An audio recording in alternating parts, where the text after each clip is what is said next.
क्या शंकराचार्य स्वामी अविमुक्तेश्वरानंद जेल जाने वाले? योगी की पुलिस कभी भी अविमुक्तेश्वरानंद के आश्रम में पहुंच सकती है। उससे पहले हमारे संवाददाता रुचि कुमार ने अविमुक्तेश्वरानंद से एक्सक्लूसिव बातचीत की है, सुनिए।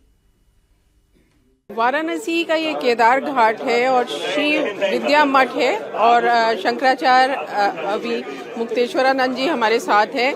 ये महाराज जी, ये बहुत हलचल है कि पुलिस आने वाली है, आप लोगों को क्या जानते हैं? ऐसा है कि हलचल आप लोगों की तरफ से है, हमारी क्या हलचल है आप बताओ। हम तो अपना काम कर रहे हैं। पुलिस जो है वो आएगी तो स्वागत है उसका भी। यहाँ जो आप आ रहे हैं सबका स्वागत हो रहा है कि नहीं? आप आए, आपका स्वागत है। जो आ रहे हैं सबका स्वागत है। पुलिस आएगी, पुलिस का स्वागत है। बाधा क्या है? पुलिस जांच करने ही तो आएगी, जांच करे। जो मुकदमा दर्ज हुआ है बहुत गंभीर धाराएं हैं उसमें। गंभीर धारा क्यों है? क्योंकि गंभीर धारा में मुकदमा बनाया गया है। तो गंभीर धारा इसलिए बनाई गई है ताकि हमको परेशान किया जा सके, ताकि हम गौ माता की रक्षा की जो आवाज उठा रहे हैं वो बंद की जा सके। दो नाबालिग की तरफ से कहा गया है कि यौन शोषण होता था और कई लोगों का होता था। बाहर जो वहाँ पे जो आपकी गाड़ी खड़ी रहती थी उसमें होता था। देखिए, बात बिल्कुल सही है। अखबारों में भी ये बात आ चुकी है, सार्वजनिक हो चुकी है। आप बताइए कि जो तो नाबालिग हैं, क्या उनके माता पिता नहीं हैं? उनके माता पिता क्यों सामने नहीं आए? किसी भी नाबालिग का अभिभावक कौन है?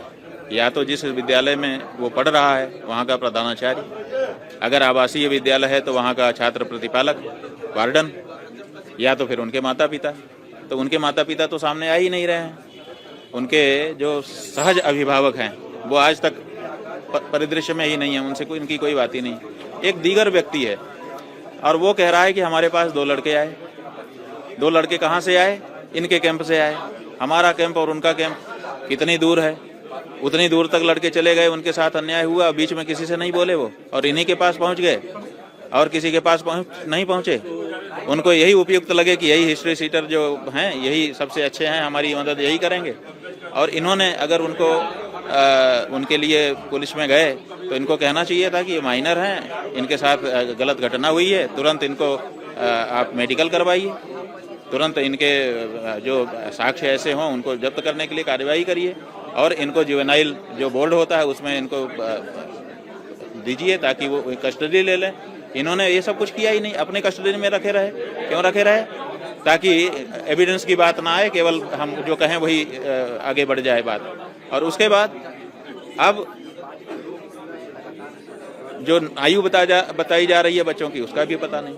इन्होंने मीडिया में कह दिया कि इनके गुरुकुल में शोषण होता है। हमारे गुरुकुल के जब वो छात्र ही नहीं है, कभी उन्होंने प्रवेश लिया ही नहीं है, तो हमारे गुरुकुल में कैसे शोषण की बात वो कह सकते हैं? वो आपके छात्र हमारे यहाँ हमारे मठ में कभी जो विद्यालय चलता है उसमें कभी न रहे हैं और न आए हैं, न गए हैं, न यहाँ उनको कोई जानता है।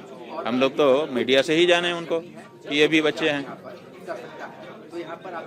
आपने देखा होगा कि कल जब एफआईआर हो गई उसके बाद पुलिस वहाँ पे गई, जहाँ पे आपका वहाँ पे मार्ग मेले की उनकी जो जन्म तारीख बताई गई है और जो मार्कशीट में जन्म तारीख आई है दोनों डिफर करती हैं। एक में 14 साल है, एक में 15.5 साल है। इसका मतलब है कि उनका अभी आयु भी परीक्षण का विषय है कि वो माइनर हैं कि नहीं हैं। तो कई चीजें ऐसी हैं जो केवल कह करके इतना बड़ा मामला बना दिया गया है।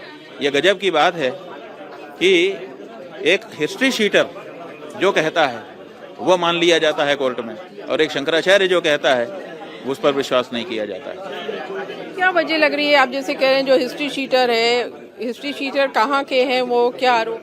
हिस्ट्री शीटर जो है वो शामली जिले में कांधला थाना है, आशुतोष। उनका नाम पहले आशु शर्मा बताया जाता है, बाद में फिर वो अपना नाम बदल करके आशुतोष पांडे कर लेते हैं। उसके बाद फिर उनके पास बहुत सारे मुकदमे दर्ज होते हैं, इनामी घोषित हो जाते हैं, बहुत सारी चीज़ें, और पूरा लंबा उनका आपराधिक इतिहास है। वो जो कहता है उसको तो सब मान रहे हैं, और एक शंकराचार्य जो कहता है उस पर शंका कर रहे हैं। ये क्या है? क्या वजह लग रही है? ये राजनीति वजह है। आदित्यनाथ योगी इसकी वजह है, और कौन वजह है? वही तो सदन में खड़े होकर के सबको हिंट दे रहे हैं कि ये करना है तुमको। जब उनका प्रशासन उनके निर्देश पर नोटिस जारी करता है कि आप 24 घंटे में बताइए कि आप शंकराचार्य कैसे अपने आप को लिखे हुए हैं। हम 12 घंटे में उसका जवाब दे देते हैं। जवाब दे देने के बाद जिस तेवर से वो आए थे नोटिस लेकर के, अगर हमारे जवाब में कोई कमी होती तो तुरंत पलट करके कहते कि आपने सही नहीं बताया है, लेकिन उस पर तो कोई कार्यवाही नहीं हुई। जब उनके प्रशासन के द्वारा हमारे द्वारा दिए गए जवाब के बाद कोई प्रश्न नहीं उठाया जा सका, तो फिर मुख्यमंत्री कैसे सदन में खड़ा होकर सवाल उसके बाद उठाता है हमारे शंकराचार्य होने पर?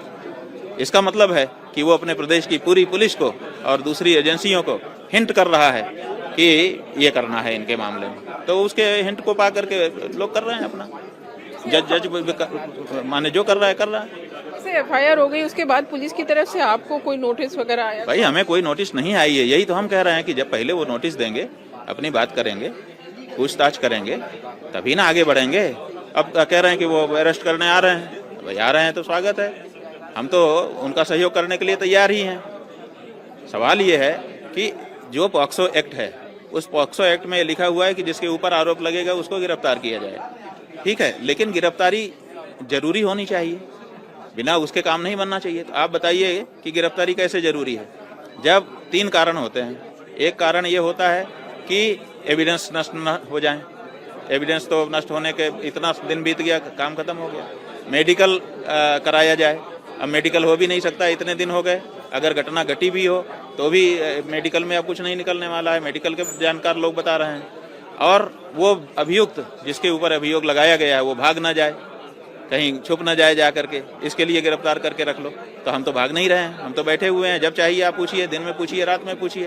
तो फिर गिरफ्तारी क्या जरूरी है? लेकिन उसके बाद भी अगर गिरफ्तार करना है तो ये समझ में आ जाता है कि ये आदित्यनाथ का निर्देश होगा कि गिरफ्तार करके बदनाम करो। तो ठीक है, उसके लिए भी हम तैयार हैं। हम तो किसी चीज से पीछे हो नहीं रहे हैं ना, हम तो पूरा सहयोग कर रहे हैं। लीगल आप लोग राय ले रहे हैं, वकीलों से बात कर रहे हैं कि अगर कुछ ऐसी नौबत आती है तो आपकी तरफ से? बात यह है कि हमने ये कहा है कि हम उपस्थित हैं और कोई भी प्रश्न हमसे किया जा सकता है। आप लोग कर रहे हैं, हम जवाब दे रहे हैं। पुलिस करेगी, हम उसका भी जवाब देंगे। वकील लोग आए थे बहुत सारे कि इसमें बहुत सारी टेक्निकलिटी होती है, होता है, वो होता है, हमको मौका दीजिए, हम आपके लिए खड़े होना चाहते हैं। तो हमने कुछ वकीलों को कहा कि ठीक है, आप लोग एक समूह बना लीजिए, आप लोग इसमें जो करना चाहें करिए। तो वो लोग कर रहे होंगे। हमने उनको कह दिया है कि बार बार हमसे इसमें हमको इन्वॉल्व मत करिए, क्योंकि हम अपना दिमाग अच्छे कामों में लगाना चाहते हैं, ये सब चीज़ों में नहीं लगाना चाहते। उन्होंने हमको आश्वस्त किया है कि ठीक है, जो